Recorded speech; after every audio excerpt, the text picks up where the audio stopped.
नैनीताल में एक बारिश की रात को घट गई एक ऐसी खौफनाक घटना जिसका डर आज भी एक लड़की के जहन में कुछ इस कदर से ताज़ा है कि आज तक 10 साल बीत गए हैं, वो लड़की अपनी नॉर्मल ज़िंदगी कंटिन्यू नहीं कर पाई है। नमस्कार दोस्तों, ब्लडी सत्य के आज के इस हैरान कर देने वाले बहुत ही ज़्यादा खौफनाक सनों के एपिसोड में मैं आप सभी लोगों के सामने एक लड़की के साथ घटी हुई एक ऐसी घटना की कहानी लेकर आ गया हूँ जिसे सुनने के बाद लिटरली बता रहा हूँ, सच बता रहा हूँ, आज के बाद आप किसी भी इंसान के ऊपर, अनजान इंसान के ऊपर विश्वास नहीं कर पाएंगे कि एक मिनट जिससे हम अभी अभी मिले हैं ये नॉर्मल इंसान ही है या फिर कोई भूत, पिशाच या फिर कोई आत्मा।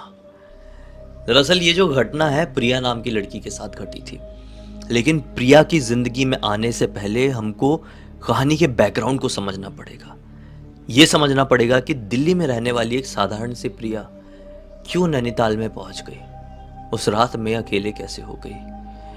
दरअसल 10 साल पहले की बात है।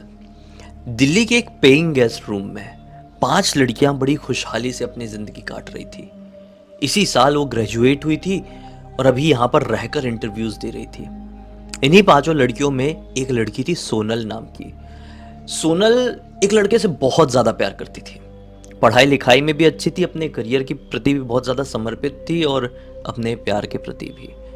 उसने अपने घर वालों से कई बार कोशिश की थी ये बात करने की कि मेरी शादी मेरे बॉयफ्रेंड से ही करवाओ, लेकिन उसे घर वाले जिद करते थे कि नहीं, हम तेरी शादी तेरे कोई बॉयफ्रेंड से नहीं कराएंगे, तेरी शादी इंटरकास्ट नहीं होगी, तेरी शादी हमारी अरेंज मैरिज के हिसाब से ही होगी, मतलब हम लोग जो ढूंढेंगे वैसे ही करवाना पड़ेगा।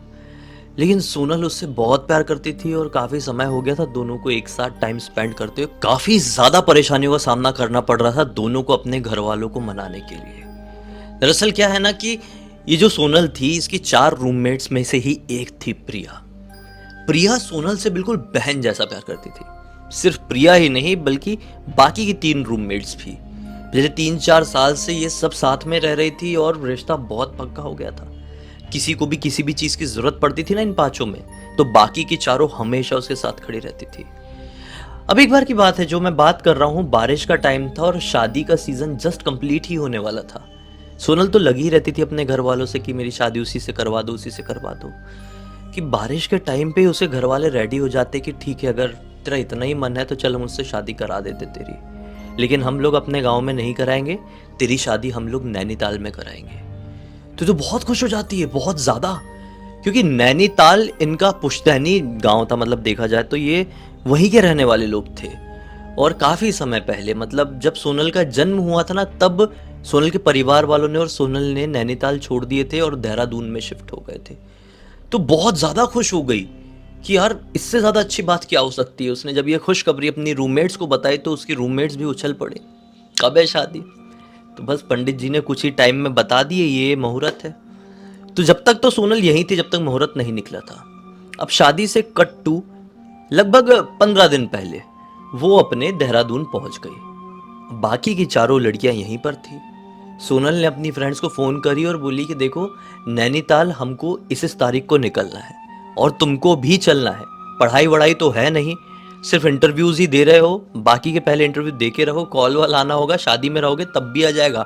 मुझे कोई लापरवाही नहीं चाहिए, मेरी शादी की हर एक रस्म में तुम 4 होनी ही चाहिए, चाहे जो हो जाए। प्रिया और बाकी की फ्रेंड्स भी कहती कि ठीक है, तू चिंता मत कर, उतनी तारीख को हम लोग सबसे पहले देहरादून पहुंचेंगे और फिर साथ में सब लोग मिलकर नैनीताल निकलेंगे।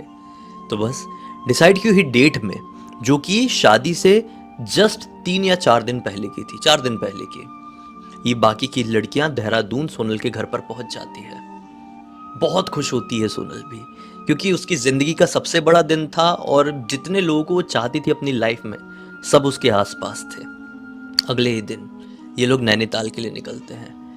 नैनीताल जैसे ही पहुंचे ना, तो वहाँ का माहौल, वहाँ की सीनरी, वहाँ का व्यू बाकी लड़कियों को बहुत ज़्यादा पसंद आया, क्योंकि ये लड़कियाँ कभी भी पहाड़ी वाले एरिया में नहीं गई हुई थी। सोनल पहाड़ी थी, देहरादून की ही रहने वाली थी, नैनीताल से वो एक्चुअल बिलोंग करती थी, तो मतलब उसने देखी हुई थी, बाकी की लड़कियों ने नहीं देखी हुई थी। बाकी की लड़कियां नॉर्मल सिटी एरिया वाली थी। तो ये बहुत खुश हुई, बोले यार यहाँ पे आए हैं और हम शादी में इन्वॉल्व हो जाएंगे, एक आध दिन तो हमको नैनीताल घूमना चाहिए ना। तो सोनल बोलती है घूमो ना, बिल्कुल, रस्म वगैरह कल से शुरू होने वाली है, आज की रात का तुम्हारे पास पूरा टाइम है, बिंदास घूमो, कोई रोकने वाला नहीं है, लेकिन थोड़ा संभल कर, टाइम पर ही लौट जाना तो अच्छा रहेगा, नहीं तो बाकी के लोग भी चिंता में आ जाएंगे कि सोनल की दोस्त कहाँ गई। ऐसा सोनल ने बोल दी, परमिशन दे दी और प्रिया और बाकी की तीनों फ्रेंड्स बहुत खुश हो गई और रेडी वेडी होने लगी। ये लोग शाम के 7 बजे के आसपास नैनीताल पहुंचे थे। बारिश वाला मौसम कितना अच्छा होता है ना, हल्की हल्की ठंडी ठंडी हवा चलती रहती है, कई बार पानी के बौछारे भी आते रहते हैं, बहुत अच्छा माहौल होता है। तो नैनीताल में तो और अच्छा हो जाता होगा। तो ऐसा हुआ कि सारी लड़कियां फटाफट सोनल को मतलब छोड़िए उसके रूम में, और इतना एक्साइटेड होकर तैयार होने चली गई कि अब घूमने के लिए निकलना है। सब लड़कियां तैयार हुई और इसमें से जो प्रिया थी ये थोड़ी ज़्यादा बन ठन के रहती थी। पूरे प्रॉपर मेकअप करना, पूरे प्रॉपर बाल बनाना, ढेर सारा परफ्यूम लगाना, स्टाइलिश कपड़े पहनना, वो ऐसे पूरी प्रॉपर तैयार होके ही घर से बाहर निकला करती थी। कहीं पे भी जाना हो तब भी उसको पूरा रेडी होना है। तो बाकी की जो लड़कियां थी, एक तो वो इंतज़ार करते करते बोर हो गई कि यार बस अभी 8 साढ़े 8 बज गए, कब निकलेंगे, मार्केट वार्केट बंद होने लगेगा और कल से तो पूरी शादी की रस्में शुरू हो जाएगी, तो हम तो ऐसे में घूम ही नहीं पाएंगे। वो पूरा परफ्यूम लगा रही है, बाल खोल के चल रही है। कितने में ही प्रिया की एक फ्रेंड थी मोहिनी, जो साथ में ही थी, मतलब इनके उन तीनों में से ही एक, मतलब उन चारों में से ही एक, प्रिया को छोड़ के बोला है ना। मोहिनी क्या बोलती है प्रिया को कि प्रिया देख, रात का वक्त हो गया है और ये पहाड़ी इलाका है, हम ऐसे घूमने के लिए जा रहे हैं, हमको इस जगह के बारे में ज़्यादा पता भी नहीं है, तो तू ऐसा इतना परफ्यूम क्यों लगा रही है, इतना बाल वाल खोल के मत चल, ठीक नहीं रहता है। मैंने दरअसल सुनी हुई हूँ अपने गांव में, कहते हैं कि रात बेरात लड़कियों को ऐसे बाल खोल के और ज़्यादा परफ्यूम लगा के, स्ट्रॉन्ग परफ्यूम लगा के नहीं निकलना चाहिए, और तूने तो ये सारी चीज़ें की हुई है, और तू सचमुच में सुंदर भी है हमारे कंपैरिजन में, तो कोई भी चीज़ तुझसे बहुत आसानी से अट्रैक्ट हो सकती है, ये सारी चीज़ें मत करना, नॉर्मल चल। प्रिया बोलती है, अरे सुंदर हो तो क्या हो गया, अगर किसी चीज़ को मुझसे प्यार हो जाएगा तो कोई चीज़ मुझे डराएगी थोड़ी, चलो ना, तुम लोग क्यों टेंशन लेते हो घूमने के लिए। ये लोग निकल गए। थोड़ी ही आगे जाके मार्केट था, इन लोगों ने रिजॉर्ट वगैरह बुक किए हुए थे, वहाँ से तैयार होके मार्केट के लिए निकले। लड़कियां घूमने लगी। अब लड़कियां भाई एक बार शॉपिंग के लिए मिल जाए, और खासकर प्रिया जैसी लड़कियों को जिनको सजने धजने का बहुत शौक हो, तो उनके लिए तो हो ही गया। फिर शॉपिंग के लिए उनके लिए तो 4 4 घंटे भी कम पड़ जाते हैं। सब लगी हुई हैं शॉपिंग में इधर उधर उधर, सब लड़कियां अपने अपने हिसाब से। फिर ऐसा हुआ ना कि किसी को कोई चीज़ कहीं और मिल रही है, किसी ने बताया कि नहीं आपकी ये चीज़ उधर मिलेगी, फिर किसी को बताया कि नहीं आपकी ये चीज़ उधर मिलेगी। तो ये चारों ने डिसाइड करी कि देख भाई, रात हो गई है और थोड़ी देर में मार्केट बंद हो जाएगा, अब अगर हम लोग साथ में घूमते रहे तो हम लोग अपनी अपनी पसंद की चीज़ें नहीं ले पाएंगे, और कल से तो हम आ ही नहीं पाएंगे, क्योंकि यार सोनल की शादी में पूरा उसका साथ देना है, रस्मों में साथ देना है। तो आज ही है घूमने की रात, एक काम करते हैं, सब अलग अलग घूमने के लिए चले जाती हैं, मार्केटिंग करने के लिए अलग अलग चले जाती हैं। प्रिया ने बोली, इससे अच्छा आइडिया क्या हो सकता है, तुम लोग वहाँ चले जाओ जहाँ तुमको तुम्हारा सामान मिल रहा है, और मेरा सामान जहाँ पे मिल रहा है मैं उस तरफ चली जाती हूँ पूछते पुछाते, मैप भी है मेरे पास, कोई टेंशन नहीं है। सब लड़कियाँ ओके हो गई और अपनी अपनी अलग अलग डायरेक्शन में नैनीताल घूमने के लिए निकल गई। प्रिया को तो सिर्फ शॉपिंग से मतलब था, मोहिनी को सिर्फ खाने से मतलब था, बाकी की 2 लड़कियों को भी अपने हिसाब से ही वो भी घूमने निकल गई। अब प्रिया को एक ऐसा, मतलब नैनीताल में भी होता है और बहुत सारी जगहों पे होता है कि लोग ना स्टॉल्स लगा के सामान बेचते हैं। तो जैसे बाहर बाहर से लोग आते हैं ना, जैसे आप लोगों ने देखे होंगे कि नेपाल से लोग आते हैं गर्म कपड़े बेचने के लिए, वो अपने स्टॉल्स लगा लेते हैं और बेचते रहते हैं। तो वैसे ही ये थोड़ा आगे चलते चलते निकली, मार्केट से आगे ही निकल गई और इसको दिखी ढेर सारे स्टॉल्स, और वो थी कपड़ों के स्टॉल्स।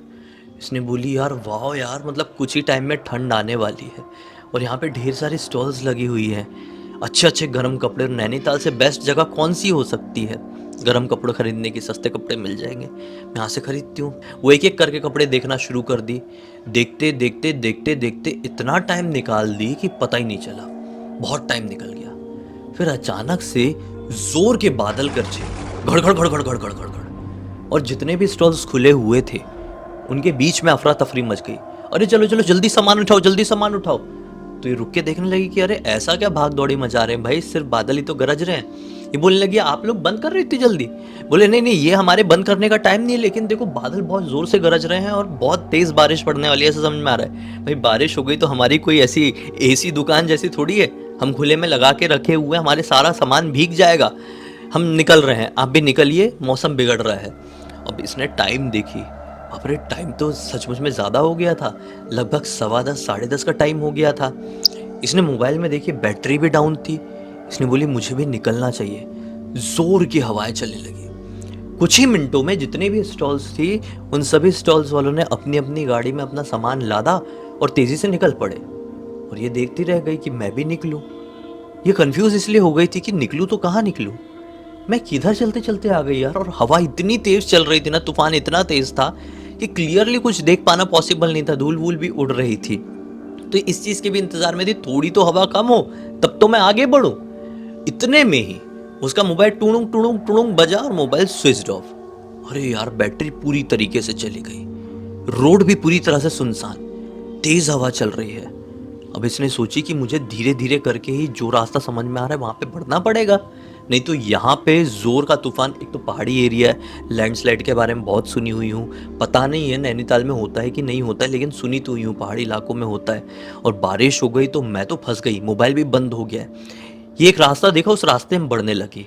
हवा बहुत तेज थी इसलिए ज़्यादा तेज नहीं चल पा रही थी, हल्के हल्के कदम चल ही रही है कि अचानक से एक हवा का झोंका इसके कान के पास आता है। लिटरली जैसा राज फिल्म में दिखाया, कान के पास आया, बाल उड़े और कान के पास आके किसी ने बोला प्रिया आ जाओ। ये वहीं पर थम गई अचानक से कि ये क्या हो सकता है, ये प्रिया आ जाओ किसने बोला। बड़ी हिम्मत करके तिरछी नजरों के साथ पीछे पलटकर देखने की कोशिश करी, लेकिन सिर्फ उड़ती हुई धूल के अलावा कुछ नहीं दिखा। फिर ये आगे बढ़ने लगी, ये सोच के कि ये मेरा वहम हो सकता है। लेकिन कुछ कदम और इस तूफान से लड़ते हुए आगे बढ़ी है कि दूसरे साइड से भी हवा चली, बाल उड़े, प्रिया आ जाओ, मैं सिर्फ तुम्हारा हूं, ये जोर से चिल्लाया और पीछे पलट कर देखी, लेकिन एग्जैक्टली पीछे इसके कोई नहीं था। इससे लगभग 50 मीटर की दूरी पर एक आदमी खड़ा हुआ था, जो लिटरली घूर घूर के और ऐसे दांत निकाल के इसको देख के हंस रहा था। लिटरली ऐसा, मैं तो उतना डरावना नहीं दिख रहा हूँ, लेकिन वो बहुत ज्यादा डरावना दिख रहा था। प्रिया उसको देखकर बहुत ज्यादा जोर से डर गई कि मेरे साथ ही अभी अभी क्या हुआ। ये अब उसी डायरेक्शन में तेजी से भागना शुरू कर दी। ये भागती जा रही है और इसको पूरे टाइम महसूस हो रहा है कि मेरे पीछे पीछे कोई दौड़ रहा है। अपने साइड विजन से भी देखने की कोशिश कर रही है, लिटरली इसको यही समझ में आ रहा है वो ही आदमी मेरे पीछे दौड़ रहा है। इसको रोड में कोई दिखाई नहीं दे रहा है, तूफान की वजह से सब लोग इधर उधर हो चुके थे और ये रास्ता कंप्लीटली भटक चुकी थी और ये कोई आउटर एरिया में ही आ गई थी। मैं लिटरली बता रहा हूँ, 2019 के टाइम पे मैं खुद नैनीताल गया हुआ था। नैनीताल में रात के समय एक बार आप आउटर एरिया में आ जाओ, आप अकेले रहो, आप डर जाओगे, क्योंकि माहौल एकदम सुनसान हो जाता है ना यार। और वो पहाड़ी वाली वाइब, जिनको आदत नहीं रहती है वो हो गया, वो डर जाते हैं। मेरे साथ हो चुका है, मैं डरा हूं। तो वो भी बहुत ज्यादा डर गई। वो तो बेचारी मासूम सी सीधी सादी लड़की थी, और वो भागना शुरू कर रही, पूरे टाइम उसके पीछे कोई दौड़ रहा है, कोई दौड़ रहा है, कोई दौड़ रहा है। थोड़ी आगे जाने के बाद उसको एक दुकान दिखाई दी जो कि बंद थी, जिसका शटर डाउन था। लोग तो कोई दिखाई नहीं दे रहे। उस दुकान के सामने एक लड़का बैठा हुआ दिखाई दिया, छोटा लड़का, जिसकी उम्र मुश्किल से 10 साल की रही होगी। वो बैठ के इसको घूर घूर कर देख रहा है। ये भागते उस लड़के के पास गई, ये सोच के कि ये लड़का लोकल समझ में आ रहा है, ये मुझे बताएगा कि वो रिजॉर्ट कहाँ पे है जहां पर सोनल की शादी हो रही है। रिजॉर्ट का नाम इसको याद था। वो उस लड़के की तरफ बढ़ गई। ये क्लियर समझ गई थी जो मेरे पीछे भाग रहा है, जो मुझे एहसास हो रहा है, वो किसी इंसान का नहीं है, पक्का कोई एंटिटी मेरे पीछे भाग रही। ये चीज उसको आभास करा गई थी, क्योंकि ऐसे कान में आवाज आना, हवा ऐसा आना, बाल उड़ जाना, ये चीज उसको बहुत ज्यादा क्रीपी वाइब दे चुकी थी। वो भागते उस लड़के के पास पहुंची और तुरंत ही बोलती है कि बेटा ये रिजॉर्ट कहाँ पर है, मुझे थोड़ा बताओगे क्या। तो लड़का इसको नहीं देख रहा है, इसके जस्ट पीछे ऐसा देख रहा है, जैसे मान लो ये लड़की खड़ी है ना, ये लड़की खड़ी है, तो लड़की को ना देख के ऐसा देख के बात कर रहा है। बोल रहे हाँ मुझे पता है, मैं भी उस तरफ ही जा रहा हूँ, अगर आप चाहती हो तो मेरे साथ चल सकती हो, लेकिन मेरे साथ चलोगी तो एक शर्त है, पीछे पलट कर नहीं देखना, वरना मैं वहीं पर साथ छोड़ के भाग जाऊंगा। लड़की बोलती है हाँ हाँ बेटा प्लीज मेरे साथ चल लो ना। लड़की समझ गई थी वो लड़का मेरे पीछे किसी को देख रहा है, शायद जो एंटिटी मुझे दिखाई दे रही थी वो लड़के को भी दिखाई दे रही है। लेकिन इसने देखी कि ये लड़का हिम्मत वाला है, तो ये उस लड़के के ऊपर ट्रस्ट खा के खुद की भी हिम्मत बढ़ाई। वो लड़का उठा, उसके पास एक झोला समझते हो, कैरी बैग जैसा वो था। वो अपना कैरी बैग उठाया और सीधे सीधे बढ़ने लगा। ये लड़के भी उसके पीछे पीछे जाने लगे। हवा थोड़ी कम हो गई थी अभी, लेकिन मौसम बहुत बिगड़ा हुआ था, बार बार बिजली कड़क रही थी। अब लड़की को ये फील नहीं हो रहा है कि मेरे पीछे पीछे कोई चल रहा है। शायद इस छोटे से बच्चे की वजह से इसका डर खत्म हो गया था। वो लड़का तेज तेज चल रहा है, ये लड़की भी तेज तेज चल रही है। थोड़ी आगे गए हैं कि जोर की बिजली कड़की और बारिश शुरू। बारिश शुरू हुई तो इतनी तेज अचानक से शुरू नहीं हुई है, हल्की हल्की शुरू हो गई। लेकिन बारिश अब तेज नहीं हो रही। लेकिन फिर भी प्रिया ने सोची कि जल्दी जल्दी चल लेते, लड़का भी चल रहा है, रुका नहीं है तो मैं क्यों रुकूं। फिर इसी बारिश में भीगते भीगते चलते चलते वो लड़का अचानक से रुकता है, पलट के लड़की को देखता है और बोलता है कि सोनल दीदी कैसी है, उनकी तबीयत वगैरह तो सब ठीक है ना। प्रिया बोलती है हाँ सब कुछ ठीक है। एक सेकंड, तुम सोनल को कैसे जानते हो, और सोनल को जानते हो या नहीं जानते हो, तुम्हें कैसे पता कि मैं सोनल की फ्रेंड हूँ। लड़के ने अजीब सी वियर्ड सी ऐसी वाली स्माइल दिया और वापस से आगे आगे की तरफ चलने लगा। लड़की भी चलने लगी और फिर से कहती है कि मैं समझी नहीं, तुम ये कैसे जानते हो कि मैं सोनल को जानती हूँ। लड़का चलते चलते कहता है मैं तो ये भी जानता हूँ कि सोनल दीदी की कुछ ही दिनों में शादी भी है और आप शादी के लिए ही आई हुई हो। प्रिया घबरा जाती है कि ये क्या है भाई, इसको कैसे पता। प्रिया कहती है कि क्या तुम शादी में हो क्या, मतलब तुम भी आए हुए हो क्या। वो लड़का कुछ नहीं कहता है, चलते रहता है चलते रहता है चलते रहता है। वो लड़का चलते चलते ना और सुनसान एरिया में एंटर कर जाता है। अब बारिश भी हल्की हल्की बढ़ने लगी थी। इतना ज़्यादा सुनसान एरिया को देखकर प्रिया डर गई, क्योंकि अब तक तो दुकानें दिख रही थी, बंद दुकानें भले लेकिन दिख रही थी, लाइट्स दिख रही थी। लेकिन अब था चारों तरफ अंधेरा। नॉर्मल रोड भी अब ख़त्म हो गई थी, कच्चा रास्ता शुरू हो गया था और जितनी दूर नज़र जा रही है उतनी दूर सुनसान अंधेरा। प्रिया सोची कि इस लड़के में कुछ झोल है, मैं यहीं कहीं रुक जाती हूँ। सामने एक पेड़ दिख रहा है, उस पेड़ के पीछे छुप जाऊंगी, आगे आगे चल रहा है, इसको निकलने दो। अब इसका ये सोचना हुआ कि बारिश जोर की बढ़ गई। प्रिया भाग के उस पेड़ के पीछे चली गई और वो लड़का कंटिन्यू करता रहा अपना चलना। प्रिया ने सोची ये क्या सीन है यार, ये रुक क्यों नहीं रहा है। अचानक से वो रियलाइज़ करी कि इतनी सुनसान जगह में मैं पूरी तरह से अकेली हूँ। अगर ये लड़का कुछ गड़बड़ भी है तो ये बच्चा है, यहाँ पे तो मैं डर के मारे ही मर जाऊंगी। हो सकता है ये बच्चा जहाँ मुझे लेके जा रहा है वहाँ पे मैं फाइट बैक करके बच जाऊं। उसने आवाज़ लगाई, ए लड़के कहाँ जा रहे हैं, मैं यहीं पर रुकी हूँ, बारिश में पूरा भीग जाएगा, चल वापस आ। वो लड़का रुका और आराम आराम से चलते हुए पेड़ के नीचे आके रुक गया और फिर इसी को ऐसा घूर रहा है। अब तो आपको डर नहीं लग रहा है ना, अब सब कुछ ठीक है ना, और आप मुझसे मत डरिए, मैं आपको कुछ नहीं करूँगा। बड़ी वियर्ड सी स्माइल के साथ बोला। प्रिया ने बोली तुम सच सच बताओ, तुम ऐसे अजीब सा रिएक्ट क्यों कर रहे हो, तुम मुझे डराने की कोशिश कर रहे हो क्या। छोड़ो यार, तुम्हारा नाम क्या है। लड़का बोलता है मेरा नाम ऋषभ है दीदी, और सच बता रहा हूँ, आप मुझसे मत डरो। प्रिया झल्लाते हुए कहती है अरे ऐसे ऐसे मुंह आँख बना के बोल रहे हो और बोलते हो कि डरो नहीं डरो नहीं। कितनी दूर है और जहाँ हमको जाना है।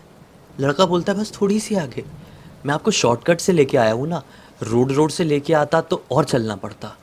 उसका ये बोलना हुआ है कि बारिश हल्की कम हुई। प्रिया बोलती है कि अगर यहीं कहीं पास है तो चलो जल्दी जल्दी चल लेते हैं, भले ही भीग जाए। वो लड़का चलना शुरू करता है, फिर से पीछे पीछे पीछे पीछे चलने लगती है। थोड़ी आगे जाने के बाद प्रिया को दिखाई देता है वो रिजॉर्ट। बोलती हाँ यही तो है। बोलता है ओके प्रिया दीदी, बाय बाय, मैं जा रहा हूँ। प्रिया बोलती है एक सेकंड, तुमको मेरा नाम कैसे मालूम है, मैं समझ नहीं पा रही हो तुमको। लड़का फिर से मुस्कुराता है और कहता है कि इतना मत सोचो, बेवजह डर जाओगी। प्रिया बोलती है कि ठीक है, थैंक यू। हाँ, अपने पर्स से पैसे निकालती है और उसको 100 रुपये देने लगती है। लड़का बोलता है इसका क्या करूँगा, आप जाओ, मेरा काम हो गया। प्रिया बोलती है ओके बाय।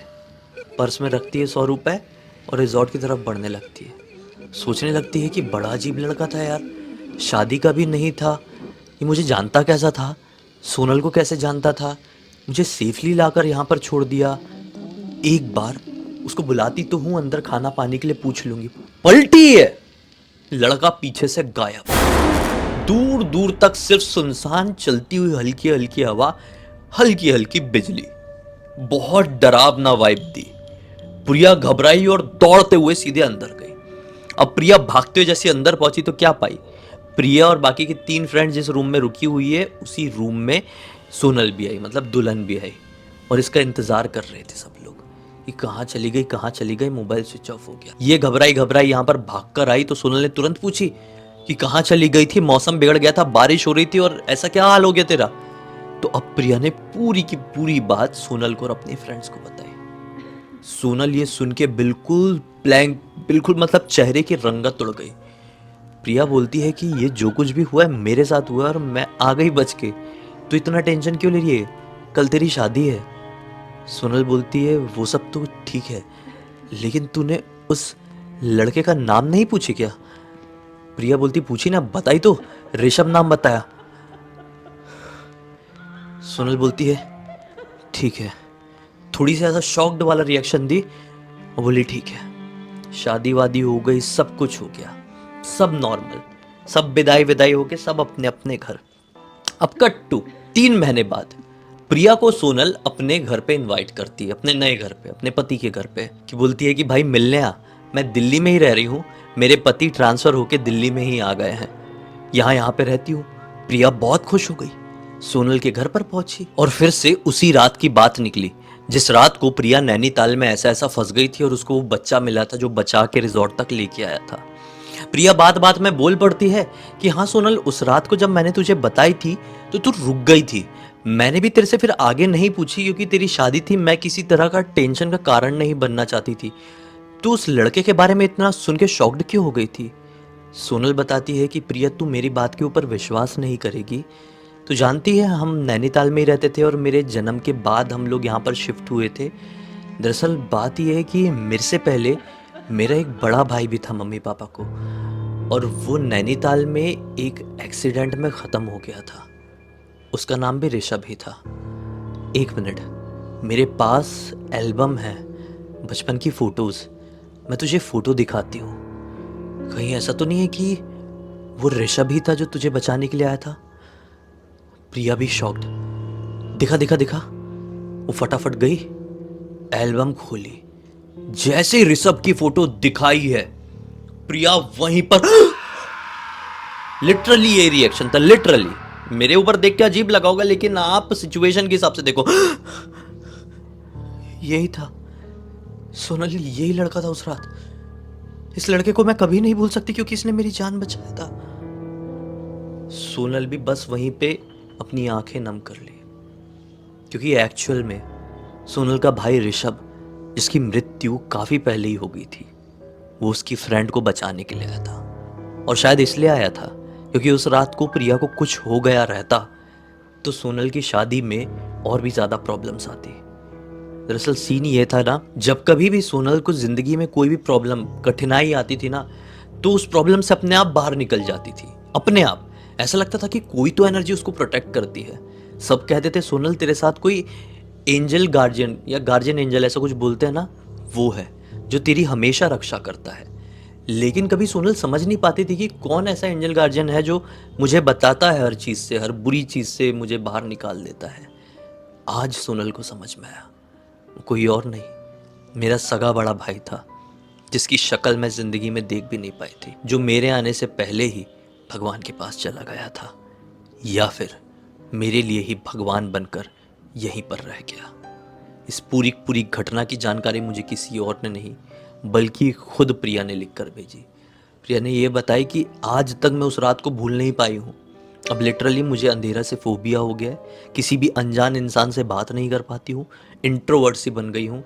ऐसा लगता है कि कहीं कोई आत्मा ना आ जाए, क्योंकि एक ही रात में 2 आत्माओं से एनकाउंटर हुआ, एक बुरी एक अच्छी। बताओ। खैर, उम्मीद करता हूँ कि आज की इस कहानी के ज़रिए आप लोगों को मैं मनोरंजन देने के लिए काफ़ी हुआ। अब तक इस वीडियो को देख लिए हैं तो लाइक ज़रूर कर देना, चैनल को सब्सक्राइब करके बेल आइकन दबा के ऑल के ऑप्शन में क्लिक करना, क्योंकि इसी तरह के हैरान कर देने वाले खौफनाक वीडियोस डेली आप लोगों के सामने लेके आता रहता हूँ। इंस्टाग्राम की लिंक इस वीडियो के डिस्क्रिप्शन बॉक्स में मिल जाए, क्लिक करके डायरेक्टली वहाँ पर पहुँच जाना। और इसी तरह की कोई भी कहानी, टॉपिक या जानकारी आप लोगों के पास भी है तो लिख भेजना, हो सकता है मेरा अगला वीडियो कल आपके हिसाब से ही बन रहा हो। तो चलिए कल फिर से मिलता हूँ, तब तक के लिए बहुत बहुत धन्यवाद। आपका दिन शुभ हो।